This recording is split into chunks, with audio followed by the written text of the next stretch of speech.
Di ko alam kung paano nag-function yung utak nito mga to. Kakain sila ng madami, kakain sila ng mga sweets, kakain sila ng mga matatamis, ng mga maaalat, ng mga, alam mo, puro mga mamantikang pagkain. Tapos magtataka sila, bakit tumataba ako? Longest ka ba? Sinong kumain yan?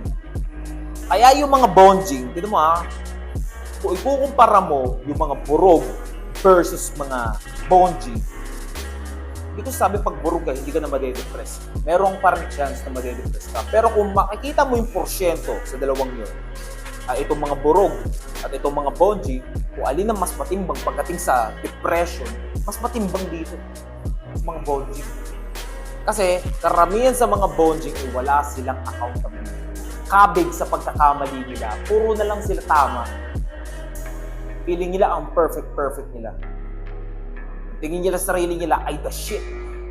Kahit pakyumon sila, kahit tulongis sila. Tignan mo kung gaano kadelulo itong mga to. Iniisip nila na wala silang pagkakamali dito sa mundong ito. Kunyari, pag naging mataba sila, ang sisihin nila yung nanay nila. Kasi masarap magluto yung nanay ko eh. Ang ina, tulongis ka. Sino nagsubo ng hotdog sa bibig mo? Sinong nagngalngal ng longgadog sa lalamunan mo? Ikaw.